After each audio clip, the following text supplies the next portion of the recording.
नमस्कार फ्रेंड्स, स्वागत आहे तुमचं मनुकी रसोईमध्ये। कसे आहेत तुम्ही सर्व? आशा करते सर्व स्वस्त आणि मस्त असणार।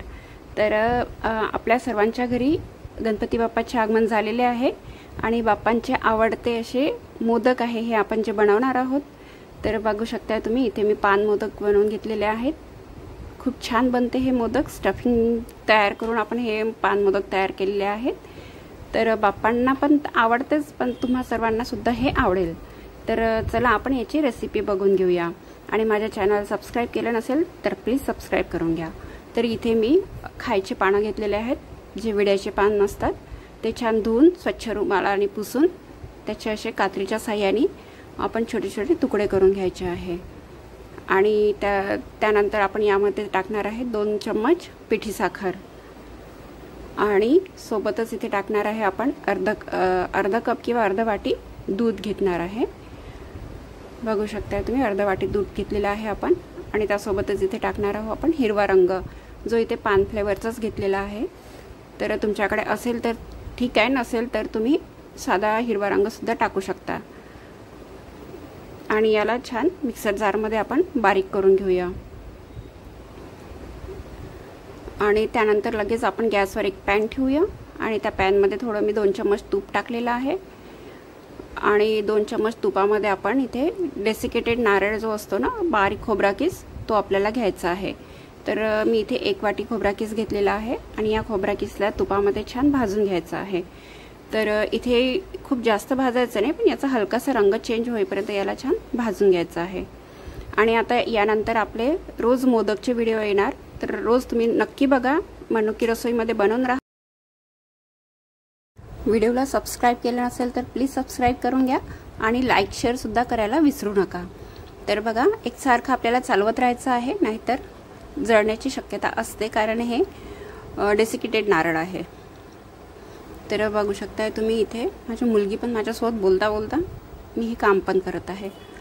तर इथे आपण या प्रकारे भाजून घेतलेलं आहे आणि जे आपण ते मिक्सर जारमध्ये जे मिश्रण बारीक केलेलं होतं पानाचं, ते आपल्याला इथे ॲड करायचं आहे आणि छान मिक्स करून घ्यायचं आहे। याचं टेस्ट जे आहे ना, ते एकदम छान येते, खूप छान येतं। मसाला पान जसं असतो आपल्याला पान ठेल्यावर मिळते, त्या टेस्ट सारखा टेस्ट येते याचं मोदकचं। तर बघा, रंग पण किती छान आलेला आहे आणि त्याची बाइंडिंग पण छान झालेली आहे। तर हे मोदकची आपली बाइंडिंग बनून तयार आहे। सारखं चालवत राहायचं आहे, ते बोलता बोलता माझ्यानी थोडंसं आपल्या पॅनला लागलेलं आहे, तर तुम्ही सारखं चालवत राहा याला। आणि एकदम सोप्या पद्धतीचे हे मोदक बनणं आहे, तर तुम्ही नक्की बनवू शकता, तर बनवून घ्या। तर चला, आता आपण याचं बाइंडिंग तर तयार करून घेतलेली आहे आणि याची आपण स्टफिंग काय करायचं आहे आतमध्ये ते बघून घेऊया।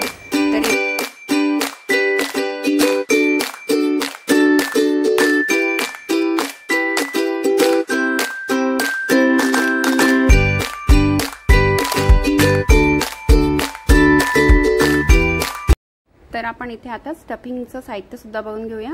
मी इथे घेतलेला आहे गुलकंद, बडीशेप, पानाचे तुकडे, लवंगचे तुकडे आणि हे गोड सोप आहे आणि हे काही ड्रायफ्रुट्सचे तुकडे आहे आणि हे पान इसेन्स। ड्रायफ्रुट्समध्ये मी काजू आणि बदाम घेतलेले आहे, जे बारीक काप करून घेतलेले आहे, आणि विलायची घेतलेली आहे। आणि आपण हे सर्व इन्ग्रेडियंट्स जे आहे ते एकत्र करून घेऊया चम्मचच्या साहाय्याने। हा जो गुलकंद आहे हा चिकट असतो, थोडा स्टफी असतो। तर बघा, सगळे इन्ग्रेडियंट्स आपण एकत्र करून छानपैकी मिक्स करून घ्यायचं आहे। आणि हे पूर्ण मसाला आहे, आपला स्टफिंग आहे आपल्या मोदकमध्ये भरण्याचा। तर तुम्ही तुमच्या आवडीनुसार आणखी जरी यामध्ये थंडाई वगैरे ॲड करायची असेल तर तुम्ही करू शकता, पण मी इथे नाही केलेली आहे। छान याला एक गोळा करून घ्यायचा सर्व एकत्र जागी। आणि जर चम्मचने होत नसेल तर तुम्ही हाताने सुद्धा करू शकता, मी हातानेच करून घेतलेला आहे। आणि सगळं मिक्स झाल्यानंतर इथे आपण टाकणार आहे बिलकुल थोडंसं 2 ड्रॉप पाणी सेन्स। पाणी सेन्सनी काय असतं की टेस्ट खूप जास्त चांगली येते।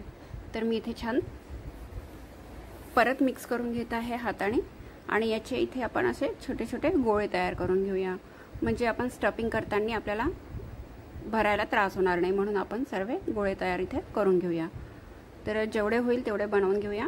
तसं तर गणपती बाप्पाला 21 मोदकचा नैवेद्य चढत असतो, पण आता जेवढे होईल इथे तेवढे मी बनवून तुम्हाला दाखवत आहे। तर मी या प्रकारे इथे मोल्ड घेतलेला आहे। जर तुमच्याकडे ॲल्युमिनियमचा मोल्ड असेल तर तो सुद्धा तुम्ही वापरू शकता। तर मी इथे प्लास्टिकचा मोल्ड घेतलेला आहे आणि तिथे तुपाणी याला थोडं ग्रीसिंग करून घेतलेलं आहे, जेणेकरून आपला इथे मोदक हे ते चिपकणार नाही, यासाठी ग्रीसिंग करून घ्यायची आहे।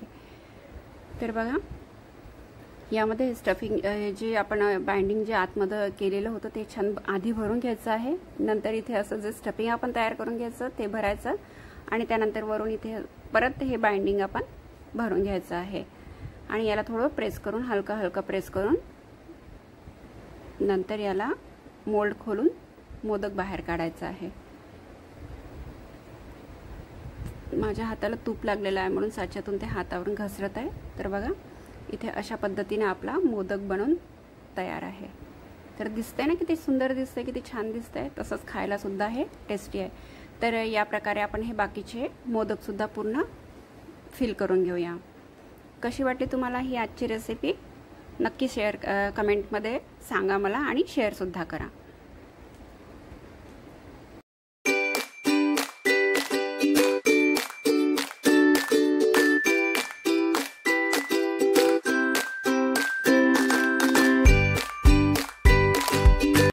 तर बघू शकता फ्रेंड्स, आपण पूर्ण पद्धतीने इथे मोदक बनवून तयार आहे आणि याला गार्निशिंगसाठी मी इथे गोड सोप लावून घेते आहे।